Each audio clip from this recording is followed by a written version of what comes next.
Thermodynamics. Thermodynamics. Thermodynamics is a branch of physics that deals with the study of. Thermodynamics is a branch of physics that deals with the study of heat, internal energy, and heat, internal energy and work आणि त्यांचे interconversion. Thermodynamics is a branch of physics that deals with the study of heat, internal energy and work and their interconvergence. Okay, त्यानंतर आपण बघूया की heat म्हणजे काय असते.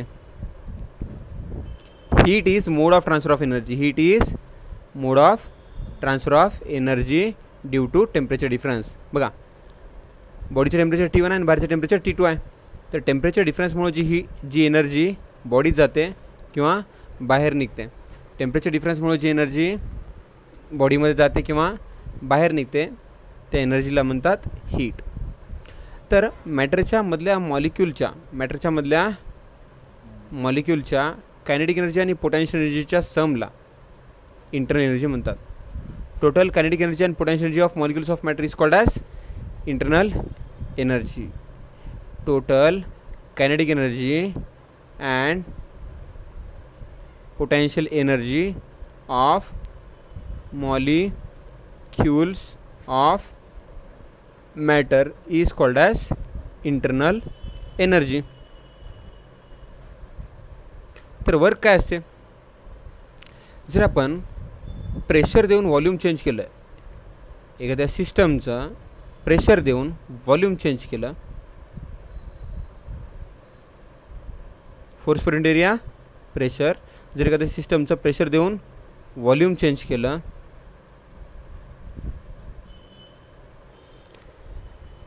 तर त्याला वर्क झाला असं म्हणतात. प्रेशर कॉन्स्टंट असेल तर P डेल्टा V आणि प्रेशर व्हेरिएबल असेल तर indication of P dot dV.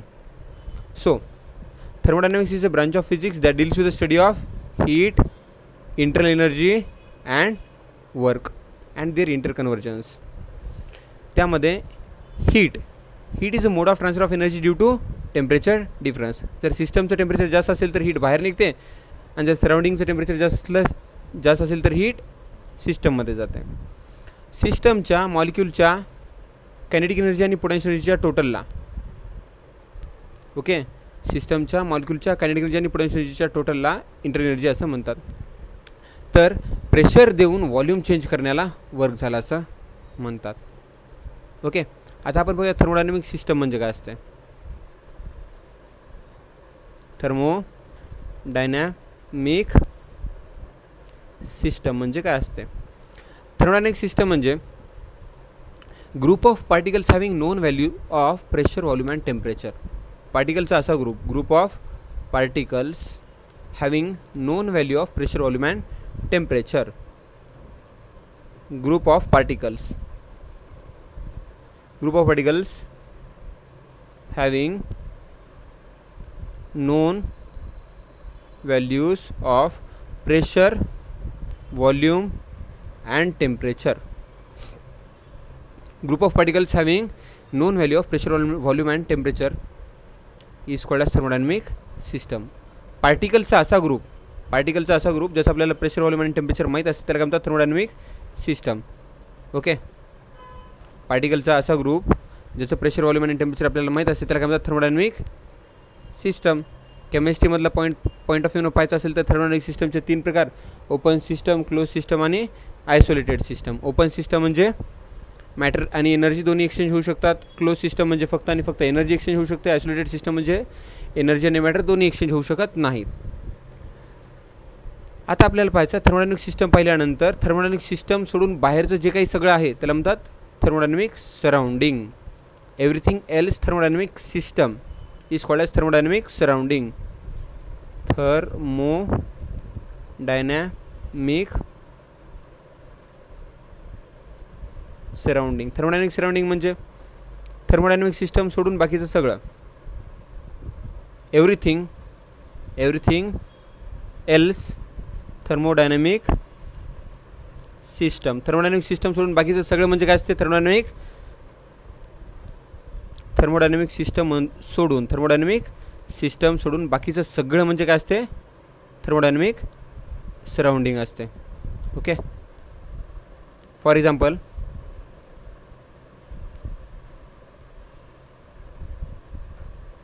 आपल्याकडे एक पिस्टन सिलेंडर आहे.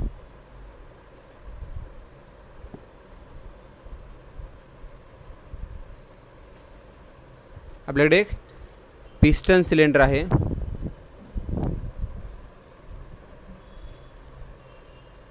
या पिस्टन सिलेंडरच्या मध्ये गॅस आहे. या गॅसला काय म्हणायचं, थर्मोडायनॅमिक सिस्टम. गॅसला काय म्हणायचं, थर्मोडायनॅमिक सिस्टम. आणि या पिस्टन सिलेंडरच्या बाहेरच्या सगळ्या गोष्टीला काय म्हणायचं, थर्मोडायनॅमिक सराउंडिंग. तर पिस्टन सिलेंडरला काय म्हणता येते, पिस्टन सिलेंडरला म्हणता येते थर्मोडायनॅमिक बाउंड्री. थर्मोडायनॅमिक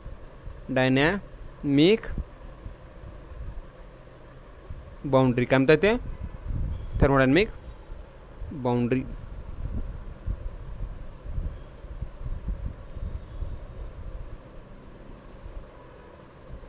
कळलं का, thermodynamic boundary. So real or imaginary layer, real or imaginary layer that separates thermodynamic system and thermodynamic surrounding. Real or imaginary layer that separates thermodynamic system and thermodynamic surrounding is called as thermodynamic boundary. आपल्याला याच डायग्रामला focus करायचा असेल तर आपण म्हणू शकतो की आतमधली gas काय आहे, thermodynamic system. आतमधली gas thermodynamic system आहे.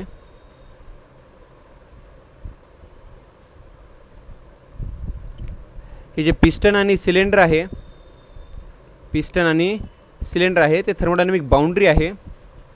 थर्मोडायनॅमिक बाउंड्री आहे आणि बाहेरचं सगळं म्हणजे थर्मोडायनॅमिक सराउंडिंग आहे. आणि या तिघांच्या ॲडिशनला युनिवर्स असं म्हणतात. Thermodynamic system plus thermodynamic surrounding plus thermodynamic boundary एकत्रित येऊन काय बनवतात, युनिवर्स. ओके, आता थर्मोडायनॅमिक सिस्टम बद्दल इन्फॉर्मेशन देणाऱ्या फिजिकल क्वांटिटीजला स्टेट व्हेरिएबल्स म्हणतात. स्टेट व्हेरिएबल्स म्हणजे काय असतात, स्टेट व्हेरिएबल्स म्हणजे काय असतात, a group of particles that gives information about thermodynamic system.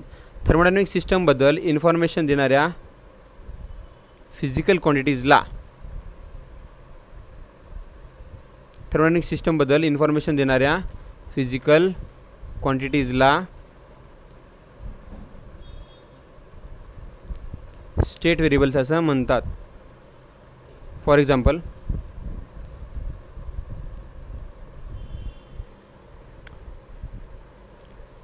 Thermodynamic system म्हणजे या पिस्टन आणि सिलेंडरच्या आतमधली गॅस. या गॅसचं pressure, volume, temperature, number of molecules, number of moles, mass, त्या गॅसचं मोलार मास, डेन्सिटी एक्सेट्रा, या गोष्टी काय झाले, स्टेट व्हेरिएबल झाले. Okay, so physical quantities that gives information about thermodynamic system. Thermodynamic सिस्टमबद्दल इन्फॉर्मेशन देणाऱ्या फिजिकल क्वांटिटीजला स्टेट व्हेरिएबल्स म्हणतात. फिजिकल क्वांटिटीज दॅट, थोडं साईडला लिहितो कारण तर कन्फ्यूज होऊन जाईल. Physical quantities that gives us information about thermodynamic system. Thermodynamic सिस्टमबद्दल इन्फॉर्मेशन देणाऱ्या फिजिकल क्वांटिटीजच्या ग्रुपला किंवा फिजिकल क्वांटिटीजला स्टेट व्हेरिएबल्स असं म्हणतात. Pressure, volume, temperature, number of molecules, number of moles, mass, molar mass, density etcetera are few examples of state variables.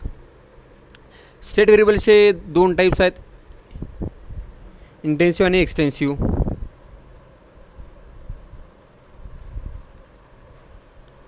State व्हेरिएबल्सचे दोन प्रकार आहेत, इंटेन्सिव्ह आणि एक्सटेन्सिव्ह.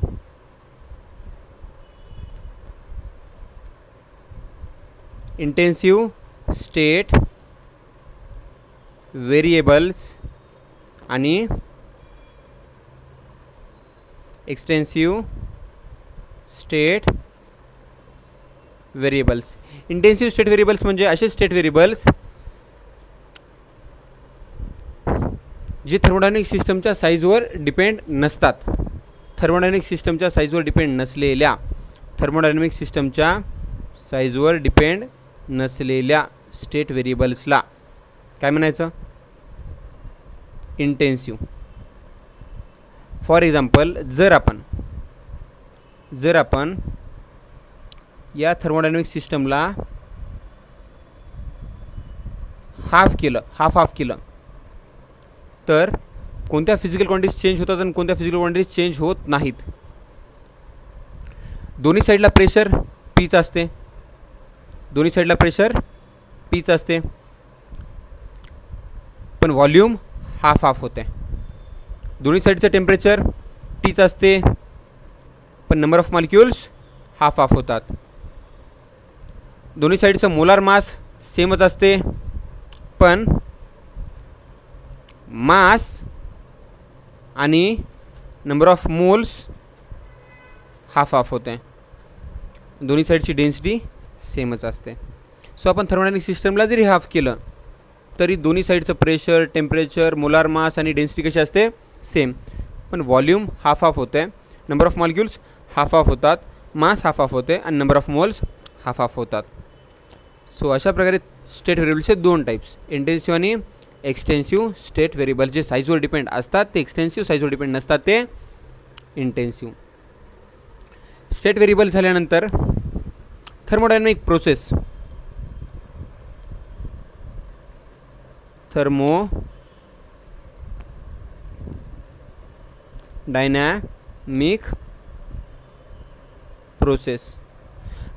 प्रोसेस म्हणजे अशी फेनॉमेनॉन असते ज्याच्यामध्ये स्टेट व्हेरिएबल चेंज होतात. अ फेनॉमेनॉन ड्युरिंग विच किंवा in which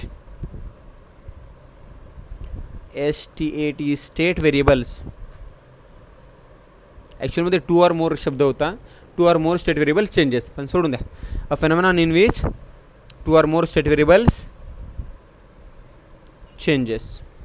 okay. For example P1 pressure P2 बनते आणि V1 व्हॉल्यूम V2 बनते, T1 टेम्परेचर T2 बनते, वगैरे वगैरे वगैरे.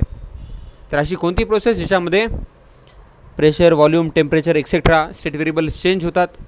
P1चं P2 होते, V1चं V2 होते, T1चं T2 होते. अशा कोणत्याही प्रोसेसला थर्मोडायनामिक प्रोसेस असं म्हणतात. आता आपण बघूया झिरोथ लॉ ऑफ थर्मोडायनामिक्स. काय बघूया? Zeroth law of thermodynamics. Zeroth law of thermodynamics. Zeroth law of thermodynamics काय म्हणते? झिरोथ लॉ ऑफ थर्मोडायनामिक्स म्हणते, थर्मोडायनामिक्सचा झिरोथ लॉ म्हणजे आपल्याला थर्मल इक्विलिब्रियम शिकवतं. झिरोथ लॉ ऑफ थर्मोडायनामिक्स आपल्याला थर्मल इक्विलिब्रियम शिकवतं. समजा आपल्याकडे 3 थर्मोडायनामिक सिस्टम्स आहेत, A, B आणि C. थर्मोडायनामिक सिस्टम B आणि Cच्या मध्ये एडियाबॅटिक वॉल आहे. कोणती वॉल आहे? येस, थर्मोडायनामिक सिस्टम B आणि Cच्या मध्ये कोणती वॉल आहे? एडियाबॅटिक वॉल आहे. एडियाबॅटिक वॉल म्हणजे अशी वॉल ज्याच्यातून हीट ट्रान्सफर होत नाही. एडियाबॅटिक वॉल म्हणजे no heat transfer occurs. No heat transfer occurs. Adiabatic वॉलमधून हीट ट्रान्सफर होत नाही. ओके. तर थर्मोडायनामिक सिस्टम A आणि BC या दोघांच्या मध्ये थर्मोडायनामिक सिस्टम ए आणि बी सी या दोघांच्यामध्ये आपल्याला डायथर्मिक वॉल लावायची आहे. कोणती वॉल लावायची आहे? डायथर्मिक, म्हणजे अशी वॉल जिच्यातून हीट ट्रान्सफर होते. Diathermic wall. ओके, काय झिरोथ लॉ ऑफ थर्मोडायनामिक्स काय एवढं अवघड नाही, जस्ट एक डायग्राम आहे हे समजून सांगण्यासाठी की जोपर्यंत तिघांचं टेम्परेचर सेम होत नाही तोपर्यंत ए बीमध्ये हीट ट्रान्सफर होत राहते, ए सीमध्ये हीट ट्रान्सफर होत राहते, आणि तोपर्यंत हीट ट्रान्सफर होत राहते जोपर्यंत तिघांचंही टेम्परेचर सेम होत नाही. झिरोथ लॉ ऑफ थर्मोडायनामिक्स हेच म्हणते की जर if temperature of B is equal to temperature of A, temperature of B is equal to temperature of A, and temperature of C is equal to temperature of A, temperature of C is equal to temperature of A, then temperature of B is equal to temperature of C, then temperature of B is equal to temperature of C. जर B चं temperature A एवढं असेल आणि C चं टेम्परेचरही A एवढं असेल तर अशा वेळेस B चं टेम्परेचर C एवढं असतं. If thermodynamic system B and A are in a thermal equilibrium with each other and thermodynamic system C and A are also in a thermal equilibrium with each other, then thermodynamic system B and C are also in thermal equilibrium with each other. जर B A चं temperature same आहे, C A चं temperature same आहे तर B C चं temperature same असते आणि ते होईपर्यंत हीट ट्रान्सफर होतच राहते. आणि एकदाचं थर्मल इक्विलिब्रियम इस्टॅब्लिश झालं की नेट हीट ट्रान्सफर झिरो होते किंवा सगळ्या थर्मोडायनामिक सिस्टम जेवढ्या हीट घेतात तेवढ्याच हीट देतात. याला म्हणतात zeroth law of thermodynamics. Zeroth law of thermodynamics आपल्याला क्लिअरली सांगते जोपर्यंत थर्मल इक्विलिब्रियम होत नाही तोपर्यंत नेट हीट ट्रान्सफर होतच असते. कळलं का? समजलं ना? थर्मल इक्विलिब्रियम म्हणजे दोन थर्मोडायनामिक सिस्टमचं किंवा थर्मोडायनामिक सिस्टम आणि थर्मोडायनामिक सराउंडिंगचं टेम्परेचर सेम होणं. ओके, तर झिरोथ लॉ ऑफ थर्मोडायनामिक्स कळला. झिरोथ लॉ ऑफ थर्मोडायनामिक्स झाल्यानंतर आता आपल्याला बघायचं आहे फर्स्ट लॉ ऑफ थर्मोडायनामिक्स.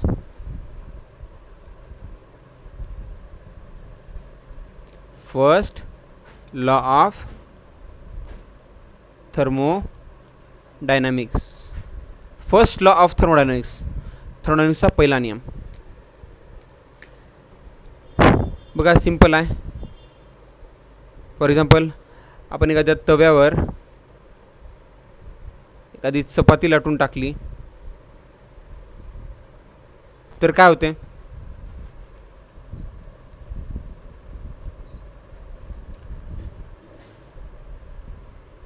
त्या तव्याला म्हणजेच पोळीला डेल्टा क्यू एवढी हीट सप्लाय होते. थोड्या वेळानंतर त्या चपातीचं टेम्परेचर वाढते. त्या चपातीचं टेम्परेचर म्हणजे चपातीच्या मॉलिक्यूलची कायनेटिक एनर्जी आणि पोटेन्शियल एनर्जी वाढते. किती वाढते? डेल्टा यू एवढी वाढते.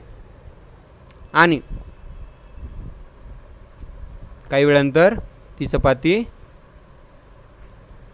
फुगते, आतमध्ये प्रेशर जनरेट होते आणि वॉल्यूम चेंज होते.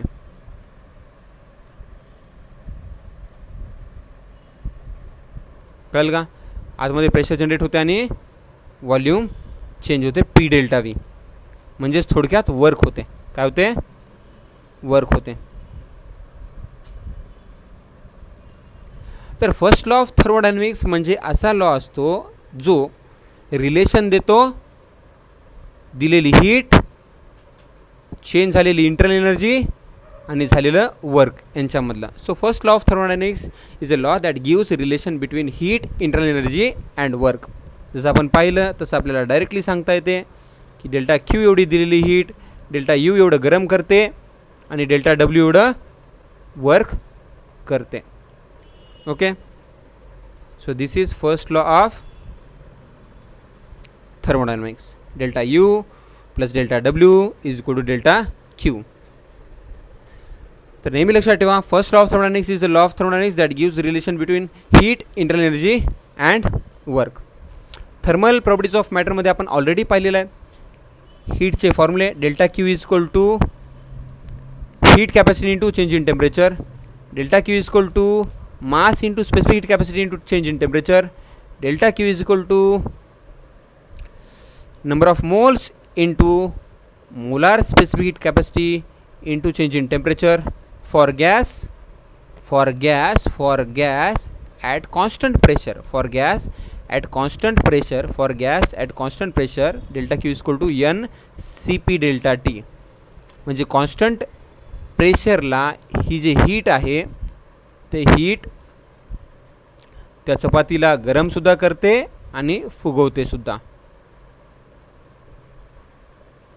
नेहमी लक्षात ठेवा, जेव्हा कॉन्स्टंट प्रेशर असते तेव्हा delta Q is equal to delta U plus delta W असते, जे की असते N C P delta T. आणि जर समजा कॉन्स्टंट व्हॉल्यूम असेल तर त्यावेळेस आपण काय म्हणतो, delta Q is equal to N C V delta T. Delta Q is equal to N C V delta T. आणि जर व्हॉल्यूम कॉन्स्टंट असेल तर चपाती फुगणारच नाही. आणि त्यावेळेस आपण लिहू शकतो की delta Q is equal to just delta U and not delta W. Okay, तर कधीही आपल्याला गरज पडेल तेव्हा डेल्टा यूच्या जागी आपण n C V delta T लिहिता येते. डेल्टा यूच्या जागी काय लिहिता येते, n C V delta T. पण डेल्टा यूच्या जागी N C P delta T लिहिता येत नाही. N C P delta T म्हणजे पूर्ण delta U plus delta W असते. ओके, त्यानंतर आपण लॅटेंट हीटमध्ये सुद्धा पाहिलं, delta Q is equal to mass into latent heat of fusion. म्हणजे युनिट मासला कॉन्स्टंट टेम्परेचरला सॉलिडचं लिक्विड करण्यासाठी लागलेली हीट म्हणजे काय राहते, latent heat of fusion. 1 gram सॉलिडचं लिक्विड करण्यासाठी किती हीट लागते, एल एफ. तर एम ग्राम सॉलिडचं लिक्विड करण्यासाठी किती हीट लागते, m L F. Similarly delta Q is equal to m into L V. म्हणजे 1 ग्राम लिक्विडचं गॅस करण्यासाठी किती हीट लागते, एल व्ही. तर एम ग्राम लिक्विडचं गॅस करण्यासाठी किती हीट लागते, एम एल व्ही. कळलं का, समजलं ना. चलो, फर्स्ट लॉ ऑफ थर्मोडायनामिक्स समजला. फर्स्ट लॉ ऑफ थर्मोडायनामिक्स झाल्यानंतर आता आपण पाहूया थर्मोडायनामिक प्रोसेसेस. थर्मोडायनामिक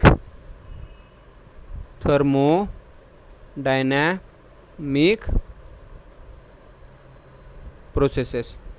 थर्मोडायनामिक प्रोसेसेसमध्ये आपल्याला पहिल्यांदा पाहायचं आहे थर्मोडायनामिक प्रोसेस म्हणजे काय असते. अशी फेनॉमेनॉन, अशी घटना, अशी प्रोसेस ज्याच्यामध्ये स्टेट व्हेरिएबल्स चेंज होतात. प्रेशर P1चं P2 होते, व्हॉल्यूम V1चं V2 होते, टेम्परेचर T1चं T2 होते. अशा फेनॉमेनॉन्सला थर्मोडायनामिक प्रोसेसेस असं म्हणतात. टेक्निकली 2 थर्मोडायनामिक प्रोसेसेस आहेत, रिव्हर्सिबल आणि इरिव्हर्सिबल. रिव्हर्सिबल थर्मोडायनामिक प्रोसेस आणि irreversible thermodynamic process. Reversible thermodynamic process म्हणजे अशी थर्मोडायनामिक प्रोसेस ज्यामध्ये P1 V1 T1चं P2 V2 T2 ज्या पाथनं होतं त्याच पाथनं P2 V2 T2चं P1 V1 T1 होऊ शकतं. ओके, अशा थर्मोडायनामिक प्रोसेसला रिव्हर्सिबल थर्मोडायनामिक प्रोसेसमध्ये ती एक्स्ट्रीमली स्लो असते, फार स्लो असते, म्हणून त्याला क्वासी स्टॅटिक थर्मोडायनामिक प्रोसेससुद्धा म्हणतात. क्वासी स्टॅटिक म्हणजे एक्स्ट्रीमली स्लो थर्मोडायनामिक प्रोसेस. पण अशी थर्मोडायनामिक प्रोसेस ज्यामध्ये P1 V1 T1चं जेव्हा P2 V2 T2 होतं, P2 V2 T2 होतं, तेव्हा तेच स्टेट व्हेरिएबल्स परत मिळवण्यासाठी वेगळा पाथ फॉलो करावा लागतो. म्हणजे P1 V1 T1चं P2 V2 T2 ज्या पाथनं होतं त्याच पाथनं P2 V2 T2चं P1 V1 T1 न होता दुसऱ्या पाथनं P2 V2 T2चं P1 V1 T1 होणं, याला काय म्हणतात, irreversible thermodynamic process. Reversible thermodynamic process ideal असते, क्वासी स्टॅटिक असते, इमॅजिनरी असते. क्वासी स्टॅटिक म्हणजे भयंकर स्लो. तर इरिव्हर्सिबल थर्मोडायनामिक प्रोसेस ही रिअल असते. आणि क्विक किंवा फास्ट असते. जे नेचरमध्ये ज्या कोणत्या गोष्टी घटना घडतात ना त्या इरिव्हर्सिबल थर्मोडायनॅमिक प्रोसेसेस असतात. तर रिव्हर्सिबल थर्मोडायनॅमिक प्रोसेस म्हणजे इमॅजिनरी थर्मोडायनॅमिक प्रोसेसेस ज्या आयडियल असतात, इमॅजिनरी असतात आणि क्वासिस्टॅटिक म्हणजे भयंकर स्लो असतात. त्यानंतर आपण पाहूया अशा थर्मोडायनॅमिक प्रोसेसेस ज्यामध्ये प्रेशर, व्हॉल्यूम, टेम्परेचर या 3 स्टेट व्हेरिएबल्सपैकी 2 स्टेट व्हेरिएबल्स चेंज होतात.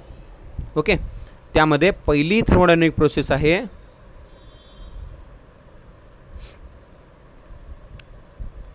Isobaric thermodynamic process. Isobaric thermodynamic process म्हणजे अशी thermodynamic process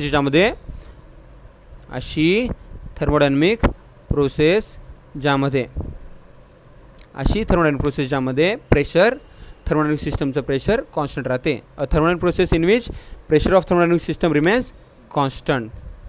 pressure of thermodynamic system remains constant. Pressure काय राहते? कॉन्स्टंट राहते. म्हणजे थोडक्यात चेंज इन प्रेशर काय म्हणता येते? 0 म्हणता येते. कोणाचं? थर्मोडायनॅमिक सिस्टमचं प्रेशर कॉन्स्टंट राहते, चेंज इन प्रेशर 0 येते. अशा थर्मोडायनॅमिक प्रोसेसला आयसोबॅरिक थर्मोडायनॅमिक प्रोसेस असं म्हणतात. ज्यावेळेस आपण बलून घेतो,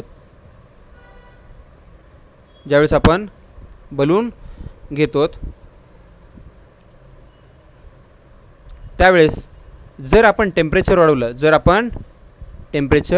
वाढवलं तर या बलूनचं व्हॉल्यूम वाढतं. प्रेशर कॉन्स्टंट ठेवण्यासाठी बलूनचं व्हॉल्यूम काय होतं? वाढतं. ओके, पण प्रेशर काय राहिलं? कॉन्स्टंट. समजा ना, जर आपण बलूनचं टेम्परेचर वाढवलं तर प्रेशर कॉन्स्टंट ठेवण्यासाठी बलूनला काय करावं लागतं? सुद्धाच व्हॉल्यूम वाढवावं लागतं आणि वाईस वर्सा. प्रेशर कॉन्स्टंट ठेवण्यासाठी volume is directional to temperature. आणि या कन्सेप्टला म्हणतात चार्ल्स लॉ. काय म्हणतात? Charles law. की at constant pressure volume is directional to temperature. मग इथून काही फॉर्म्युले बनतात. V1/V2 is equal to T1/T2 किंवा ΔV/V is equal to ΔT/T. Relative change किंवा पर्सेंटेज चेंज म्हणता येते आपल्याला. Okay, at constant pressure volume is directional to temperature. So V1/V2 is equal to T1/T2 and ΔV/V is equal to ΔT/T. कळलं का? आता graphs पाहूया आपण. 3 महत्त्वाचे ग्राफ्स असतात. पहिला ग्राफ असतो PV, दुसरा ग्राफ असतो VT, तिसरा ग्राफ असतो PT. प्रत्येक थर्मोडायनॅमिक प्रोसेसमधले हे ग्राफ इम्पॉर्टंट असतात. सगळ्यात महत्त्वाचा ग्राफ PV ग्राफ. PV ग्राफला इंडिकेटर डायग्रामसुद्धा म्हणतात. प्रेशर व्हॉल्यूम ग्राफला इंडिकेटर डायग्रामसुद्धा म्हणतात. कारण आपल्याला माहीत आहे प्रेशरचं युनिट काय आहे? प्रेशरचं युनिट आहे न्यूटन पर मीटर स्क्वेअर आणि व्हॉल्यूमचं युनिट काय? Metre cube. जर आपण प्रेशर इंटू व्हॉल्यूम केलं तर आन्सर येते न्यूटन मीटर. काय ते? म्हणजे एनर्जी किंवा वर्कचं युनिट. याचा अर्थ काय? याचा अर्थ हा आहे की PV ग्राफचा एरिया आपल्याला वर्क किंवा एनर्जी देतो. काय देतो? वर्क किंवा एनर्जी. नेहमी लक्षात ठेवा, pressure into volume pressure energy येते किंवा pressure into change in volume work येते. काय ते?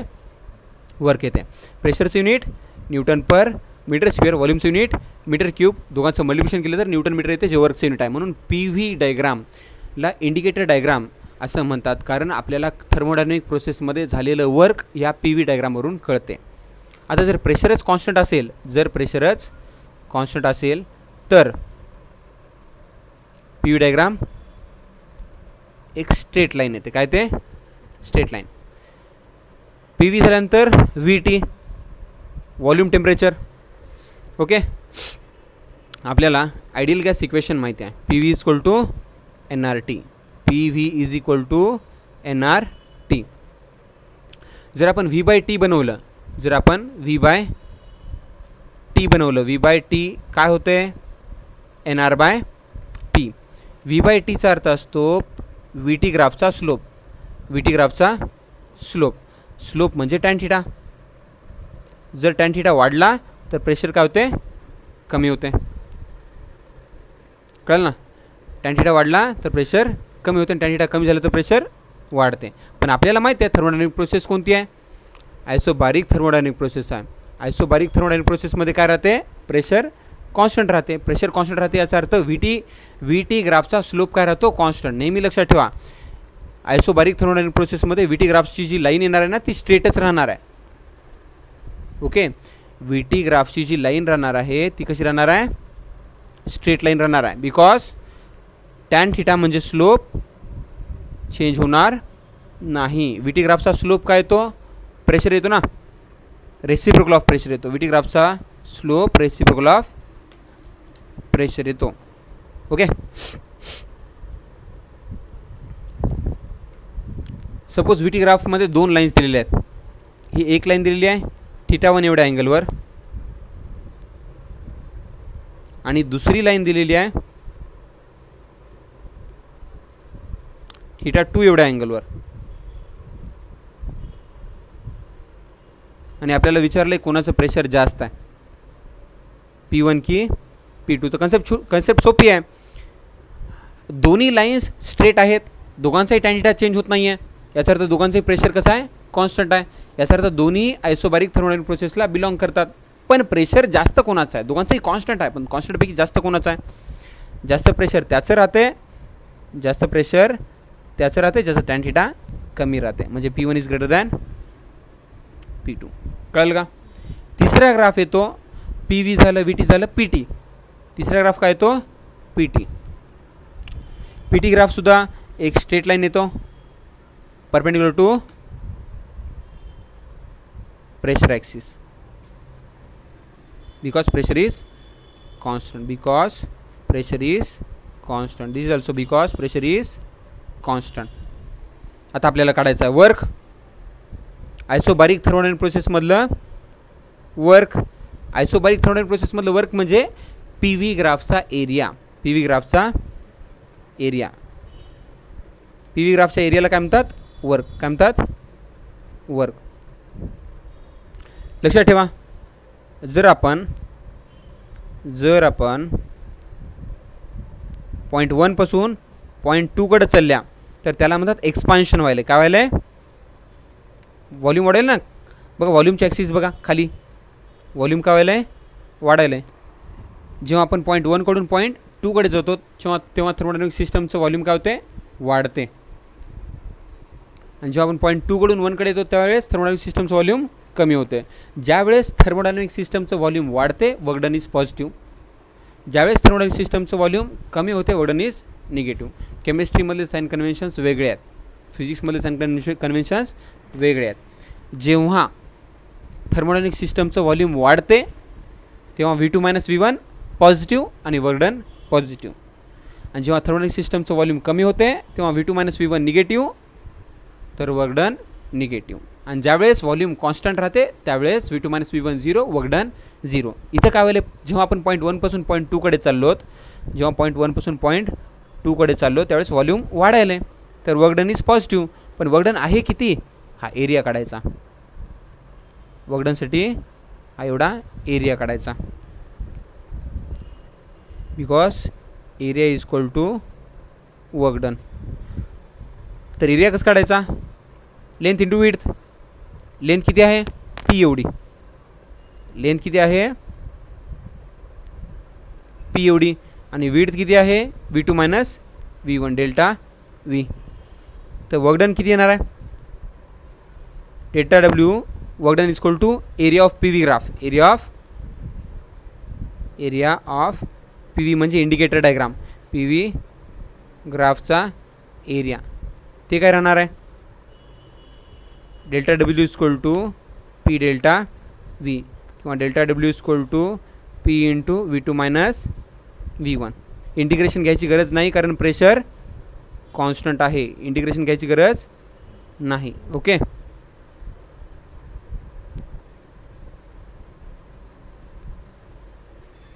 समजलं.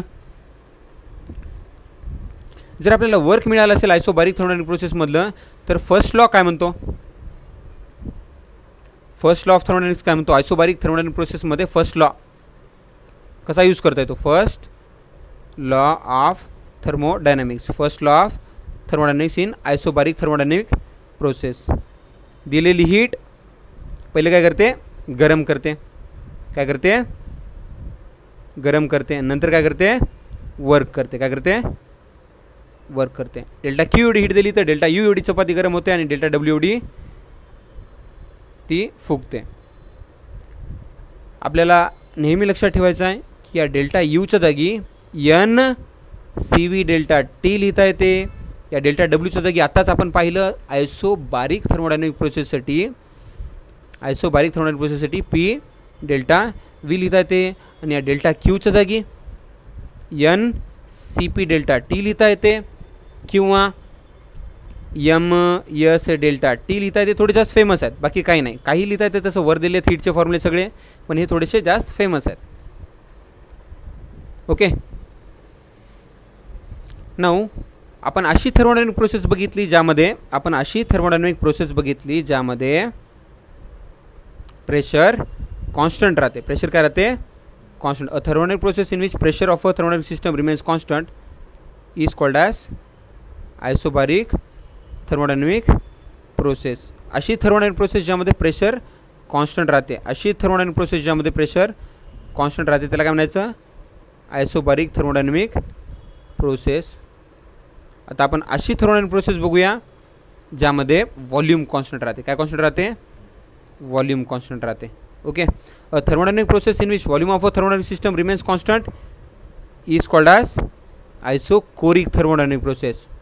प्रेशर कॉन्स्टंट तर आयसोबारिक आणि व्हॉल्यूम कॉन्स्टंट तर आयसोकोरिक. प्रेशर कॉन्स्टंट तर आयसोबारिक, व्हॉल्यूम कॉन्स्टंट तर आयसोकोरिक. प्रेशर कॉन्स्टंट तर आयसोबारिक, व्हॉल्यूम कॉन्स्टंट तर आयसोकोरिक. आपण बघूया isochoric thermodynamic process. Number 2 isochoric thermodynamic process. Isochoric thermodynamic process. Isochoric thermodynamic process म्हणजे अशी थर्मोडायनामिक प्रोसेस ज्याच्यामध्ये काय राहते, व्हॉल्यूम कॉन्स्टंट राहते. याचाच अर्थ काय असतो, change in volume 0. Volume change होत नाही. जर व्हॉल्यूमच चेंज होत नसेल तर वर्क डन 0. वर्क डन किती, 0. ओके. आता isochoric thermodynamic process is a thermodynamic process in which volume of a system remains constant. So change in volume is equal to 0. So work done is equal to 0. Okay. आता जसं आपण आयसोबारिक thermodynamic प्रोसेसमध्ये balloon बघितलं होतं तसंच isochoric thermodynamic प्रोसेसमध्ये pressure cooker बघता येते. काय बघता येते, प्रेशर कुकर. प्रेस्टिजचा, प्रेस्टिजची ॲड लई भर राहते.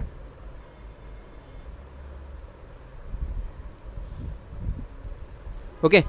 तर हे प्रेशर कुकर आहे. प्रेशर कुकरचं व्हॉल्यूम चेंज होत नाही, वरचं सुद्धा बंद करून टाकायचं. आता काय होते, जर आपण प्रेशर कुकरमधलं टेम्परेचर जर वाढवलं तर व्हॉल्यूम तर वाढू शकत नाही. व्हॉल्यूम कॉन्स्टंट असते वेळेस जर आपण टेम्परेचर वाढवलं तर आतमधलं प्रेशर काय होतं, वाढतं. आणि याला म्हणतात गे लुसॅक्स लॉ. काय म्हणतात, गे लुसॅक्स लॉ. गे लुसॅक्स लॉ काय म्हणतो, व्हॉल्यूम कॉन्स्टंट असते वेळेस at the rate volume is constant pressure of a thermodynamic system is directional to temperature. आणि एक फॉर्म्युला बनतो की दोन फॉर्म्युले बनतात. P1/P2 is equal to T1/T2 आणि delta P/P is equal to delta T/T. Okay. हा पॉईंट झाला. म्हणजे गे लुसॅक्स लॉ झाल्यानंतर आपल्याला ग्राफ्स पाहायचे आहेत. तिन्ही ग्राफ आयसोकोरिक थर्मोडायनामिक प्रोसेसमधले तिन्ही ग्राफ्स. पहिला ग्राफ PVचा, दुसरा ग्राफ VTचा, तिसरा ग्राफ PTचा. पहिला ग्राफ PVचा, दुसरा ग्राफ VTचा, तिसरा ग्राफ PTचा. ओके, एवढं तर कळलं तुम्हाला. व्हॉल्यूम कॉन्स्टंट असते वेळेस कोणता लॉ काम करतो? गेलुसॅक्स लॉ. प्रेशर कॉन्स्टंट असते वेळेस चार्ल्स लॉ काम करतो. व्हॉल्यूम कॉन्स्टंट असते वेळेस गेलुसॅक्स लॉ काम करतो. गेलुसॅक्स लॉ काय म्हणतो? व्हॉल्यूम कॉन्स्टंट असते वेळेस pressure is equal to temperature. So P1 by P2 equal T1 by T2, delta P by P equal delta T by T. कळलं का? हे पॉईंट्स नंतर आपण ग्राफ्स बघूया. पहिला ग्राफ इंडिकेटर डायग्राम और PV डायग्राम. दूसरा ग्राफ VT आणि तिसरा PT. ओके, PV, VT आणि PT. आता काय होते? व्हॉल्यूम कॉन्स्टंट असते वेळेस ग्राफ एक स्ट्रेट लाईन येतो परपेंडिक्युलर टू व्हॉल्यूम ॲक्सिस. का? कारण व्हॉल्यूम चेंजेस होत नाही ना. आता व्हॉल्यूम चेंजेस होत नाही तर व्हॉल्यूमला परपेंडिक्युलर लाईन यायली. व्हॉल्यूमला परपेंडिक्युलर लाईन यायली याचा अर्थ त्या ग्राफचा एरिया 0 आहे. सो इथं वर्कडन काय तर 0 एरिया. त्या पिंक लाईनच्या खालचा एरिया किती आहे? पॉईंट आहे. पॉईंट म्हणजे पॉईंटचा एरिया 0 असतो. सो वर्कडन किती असतं? 0 असते. ओके, आयसोकोरिक थर्मोडायनामिक प्रोसेसमध्ये म्हणजे अशा थर्मोडायनामिक प्रोसेसमध्ये ज्याच्यामध्ये व्हॉल्यूम कॉन्स्टंट असते त्यामध्ये वर्कडन काय असते? 0. इथं वरच दिलं आहे व्हॉल्यूम कॉन्स्टंट, तर change in volume 0, therefore work done is also 0. आता बघूया VT ग्राफ. VT ग्राफ आपल्याला परत आयडियल गॅस इक्वेशन आठवावं लागते. PV equal to nRT. PV equal to nRT. आपल्याला V/T बनवू. आपल्याला V/T बनवायचा आहे. V/T काय ते? V/T जर केलं तर nR नो व्हॉल्यूम कॉन्स्टंट आहे. व्हॉल्यूम तर कॉन्स्टंट आहे. इथं PV इक्वल nRT ग्राफची गरज पडत नाही. PV इक्वल nRT ग्राफची गरज PT मध्ये पडते, कारण ऑलरेडी त्यांनी व्हॉल्यूम कॉन्स्टंटच दिले ना. आपल्याला माहीत आहे व्हॉल्यूम कॉन्स्टंट दिले तर व्हॉल्यूम ॲक्सिसला एक परपेंडिक्युलर लाईन येणार. व्हॉल्यूम कॉन्स्टंट असते वेळेस व्हॉल्यूमला परपेंडिक्युलर लाईन. हां, पण PT ग्राफमध्ये आपल्याला PV इक्वल nRT यूज करावं लागतं. PT ग्राफमध्ये PV इक्वल nRT यूज करावं लागतं आणि P/T घ्यावं लागतं. आपल्याला P/T बनवायचं आहे. P/T जर आपण बनवलं तर काय येतं? nR/V. P/Tचा अर्थ काय असतो? P/Tचा अर्थ असतो slope. PT ग्राफचा slope. PT ग्राफचा slope म्हणजे टॅन थिटा. बघा, व्हॉल्यूम कॉन्स्टंट असेल तर व्हॉल्यूमचं रेसिप्रोकल कॉन्स्टंट येतं. व्हॉल्यूम कॉन्स्टंट असेल तर व्हॉल्यूमचं रेसिप्रोकल कॉन्स्टंट येतं. व्हॉल्यूमचं रेसिप्रोकल कॉन्स्टंट असेल तर टॅन थिटा कॉन्स्टंट येतो. PT ग्राफचा टॅन थिटा कॉन्स्टंट असतो. PT ग्राफचा टॅन थिटा कॉन्स्टंट असतो. पण महत्त्वाची गोष्ट ही आहे की ज्याचा टॅन थिटा कमी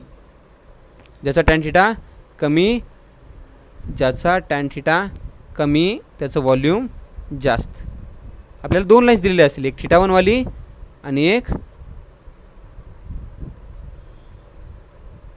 θ2 वाली.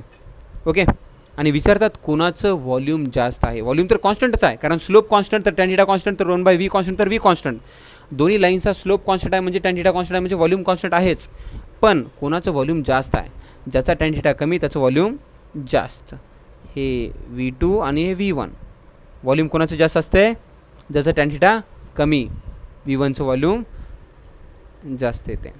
आता आपल्याला जर वर्क काढायचं असलं तर आधी ऑलरेडी सांगितलं आपण work done in isochoric thermodynamic process is 0. Delta W काय येते? 0 येते, कारण व्हॉल्यूमच चेंज होत नाही आहे. व्हॉल्यूमच चेंज होत नाही तर पोळी फुगणारच नाही. जर आपल्याला कोणी विचारलं की बाबा फर्स्ट लॉ ऑफ थर्मोडायनामिक्स काय रिप्रेझेंट करते? आयसोकोरिक थर्मोडायनामिक प्रोसेसमध्ये फर्स्ट लॉ ऑफ थर्मोडायनामिक्स कसा दाखवायचा? तर उत्तर सिंपल आहे.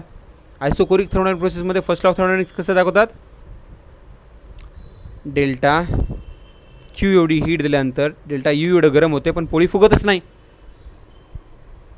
डेल्टा W लिहायचंच नाही कारण डेल्टा W 0 आहे ना म्हणून. ओके, आता तुम्ही या डेल्टा Qच्या जागी MS डेल्टा T लिहू शकतो आणि MCV डेल्टा T's लिहू शकतो, कारण लिटरली व्हॉल्यूम कॉन्स्टंट आहे. ओके, तर आपण अशी थर्मोडायनामिक प्रोसेस पाहिली ज्याच्यामध्ये प्रेशर कॉन्स्टंट राहते त्याला आयसोबारिक थर्मोडायनामिक प्रोसेस म्हणतात. अशी थर्मोडायनामिक प्रोसेस पाहिली ज्याच्यामध्ये व्हॉल्यूम कॉन्स्टंट राहते त्याला आयसोकोरिक थर्मोडायनामिक प्रोसेस म्हणतात. आता अशी थर्मोडायनामिक प्रोसेस पाहूया ज्याच्यामध्ये टेम्परेचर कॉन्स्टंट राहते आणि त्याला काय म्हणतात, त्याला म्हणतात isothermal thermodynamic process.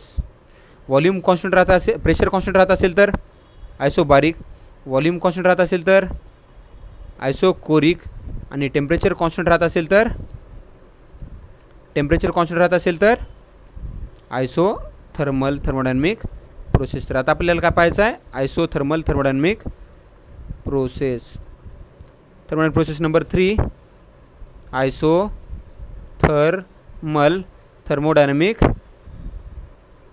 Process. Isothermal thermodynamic process म्हणजे अशी थर्मोडायनामिक प्रोसेस ज्याच्यामध्ये थर्मोडायनामिक सिस्टमचं टेम्परेचर कॉन्स्टंट राहतं. चेंज इन टेम्परेचर 0 म्हणजे मॉलिक्यूलची कायनेटिक एनर्जी आणि पोटेन्शियल एनर्जी इन्क्रीज होत नाही, डिक्रीज होत नाही, म्हणजे इंटरनल एनर्जी चेंज होत नाही, म्हणजे चेंज इन इंटरनल एनर्जी 0 असते. बघा, आयसोथर्मल थर्मोडायनामिक प्रोसेस म्हणजे अशी थर्मोडायनामिक प्रोसेस ज्याच्यामध्ये थर्मोडायनामिक सिस्टमचं टेम्परेचर कॉन्स्टंट राहते, चेंज इन टेम्परेचर 0 होते आणि चेंज इन इंटरनल एनर्जीसुद्धा 0 असते. याचं एक एक्झाम्पल द्यायचं असेल तर खोल समुद्रामध्ये,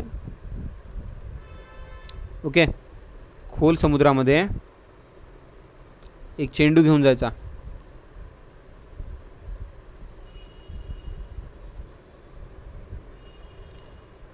जसं आपण खाली जातो तसं प्रेशर वाढतं. प्रेशर वाढल्यानंतर व्हॉल्यूम काय होतं, कमी होतं. ओके, आणि जसं आपण बलूनला खाली नाही तसं हीट एक्सचेंज होत असते. नेहमी बलून आणि पाण्यामध्ये हीट एक्सचेंज होत असते. त्याच्यामुळं त्या बलूनचं टेम्परेचर नेहमी काय राहते, कॉन्स्टंट. बलूनचं टेम्परेचर कसं राहते, कॉन्स्टंट टेम्परेचर असते वेळेस जर आपण प्रेशर वाढवलं तर व्हॉल्यूम काय व्हायलं आहे, कमी व्हायलं आहे. याला म्हणतात बॉइल्स लॉ. काय म्हणतात, Boyle's law. Okay, Boyle's law काय म्हणतो, at constant temperature volume is inversely proportional to pressure. At constant temperature कोण म्हणतो, Boyle's law. Boyle's law, at constant temperature volume is inversely proportional to pressure. आणि तिथून 2 फॉर्म्युले येतात परत. पहिला formula V1/V2 is equal to P2/P1. दुसरा formula ΔV/V is equal to P वर गेल्यानंतर P⁻1 होतं. So -1 into ΔP/P. Boyle's law समजल्यानंतर आपल्याला ग्राफ्स घ्यायचे असतात. पहिला ग्राफ इंडिकेटर डायग्राम किंवा PVचा, दुसरा ग्राफ VTचा, तिसरा ग्राफ PT. पहिला ग्राफ PV, दुसरा ग्राफ VT, तिसरा graph PT. Okay, PV graph म्हणजे इंडिकेटर डायग्राम आपल्याला वर्क देते. काय देते, वर्क. आपल्याला कळून चुकलं आहे की volume is inverse proportional to pressure. Volume is inverse proportional to pressure. तर ग्राफ कसा येते, हायपरबोला. कसा येते, hyperbola. Okay, volume is inversely proportional to pressure. तर ग्राफ कसा येतो, हायपरबोला. ओके, जर आपल्याला 2 हायपरबोलास दिले असतील तर विचारतात कोणाचं टेम्परेचर जास्त आहे. टेम्परेचर तर कॉन्स्टंट आहे. या ग्राफला बघल्यानंतर कळते की volume is inversely proportional to temperature. बरोबर ना, त्या ग्राफला बघल्यानंतर कळून जाते volume is inversely proportional to temperature.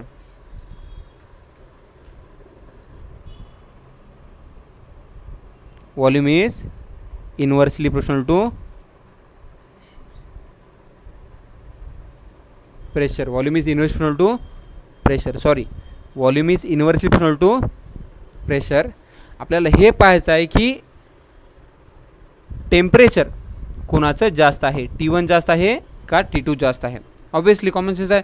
ज्या ग्राफचा खालचा एरिया मोठा त्याच्यामध्ये एनर्जी जास्त आणि त्याचं टेम्परेचर जास्त.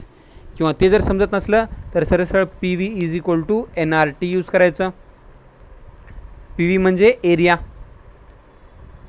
ज्याचा एरिया जास्त त्याचं टेम्परेचर जास्त. ज्याचा एरिया जास्त त्याचं टेम्परेचर जास्त. कोणाच्या खाली एरिया जास्त आहे, T1च्या खाली एरिया जास्त आहे म्हणजे T1 is greater than T2.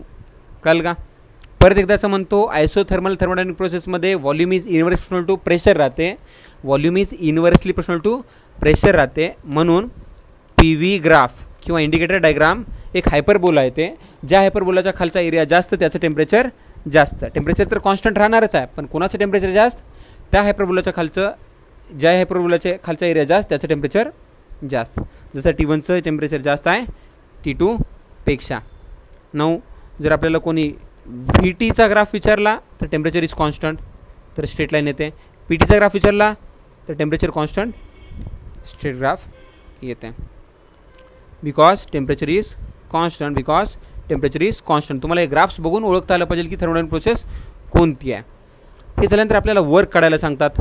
आता इथं प्रेशर तर कॉन्स्टंट नाही आहे, म्हणून वर्क काढता वेळेस इंटिग्रेशन घ्यावं लागतं. Work done in isothermal thermodynamic process. Work done in isothermal thermodynamic process delta W is equal to integration of P dV from V1 to V2. बरोबर ना? व्हॉल्यूम कुठून कुठपर्यंत चेंज व्हायला आहे? V1 पासून V2 पर्यंत. व्हॉल्यूम V1 पासून V2 पर्यंत चेंज व्हायला आहे. Volume changes from V1 to V2. Expansion आणि रिव्हर्समध्ये आलं तर कॉम्प्रेशन. तर work done is equal to integration of P dV. We know PV is equal to NRT. Ideal gas equation PV is equal to NRT. So Pचं जर काय लिहिता येते NRT by V into dV from V1 to V2. Number of moles constant, universal gas constant constant. Isothermal thermodynamic process आहे म्हणून temperature पण constant. Integration of 1/V into dV from V1 to V2. Integration of 1/V म्हणजे log V येते, sorry natural log of V येते. काय ते? Natural log of V. NRT ln V from V1 to V2. So isothermal thermodynamic प्रोसेसमध्ये work डनचा formula येतो NRT ln V2 minus ln V1. आणि आपल्याला माहिती आहे लॉग A मायनस लॉग बीला आपण काय लिहितो? Log A by B. काय लिहितो? Log A by B. So work डनचा final formula work done in isothermal thermodynamic process is NRT ln V2 by V1. V2 by V1. Okay. We know isothermal thermodynamic प्रोसेसमध्ये V2 bye V1ला काय लिहिता येते? P1 by P2. काय लिहिता येते? P1 by P2. म्हणजे work डनचा अजून एक फॉर्म्युला सांगता येतो आपल्याला. Delta W is equal to NRT ln P1 by P2. Okay. जर आपल्याला लॉगचा रेशो चेंज करायचा असेल तर त्याला मायनस देता येतं. Minus NRT ln V1 bye V2 करता येतं. तसंच minus NRT ln P2 bye P1 करता येतं. ln म्हणजे नॅचरल लॉग. आणि जर आपल्याला नॅचरल लॉग घ्यायचा नसेल तर work done is equal to 2.303 NRT log to the base 10 V2 by V1 किंवा delta W is equal to 2.303 NRT log to the base 10 P1 by P2 करता येतं. These are some formulas related to work done in isothermal thermodynamic process. Work done आल्यानंतर आपल्याला पाहायचं आहे की बाबा first law of thermodynamics कसं काम करतो. आयसोथर्मल थर्मोडायनॅमिक प्रोसेसमध्ये फर्स्ट लॉ ऑफ थर्मोडायनॅमिक्स कसं काम करतो. थर्मोडायनॅमिक्सचा पहिला नियम कसं काम करतो आपल्याला माहीत आहे. दिलेली heat delta Q D heat दिली चपातीला तर डेल्टा यू एवढं गरम होते, पण इथं गरमच होणं चालेल, टेम्परेचर चेंज होणं चालेल. तर डेल्टा यू किती येते? 0. आपण आधीच मेन्शन केलं आहे की आयसोथर्मल थर्मोडायनॅमिक प्रोसेसमध्ये temperature constant, change in temperature 0. So internal energy change होत नाही, म्हणून इंटरनल एनर्जी 0 असते. सो जेवढी हीट दिली तेवढंच तेवढं काय होते? वर्क होते. जेवढी हीट दिली तेवढंच तेवढं काय होते? वर्क होते. समजलं ना? डन.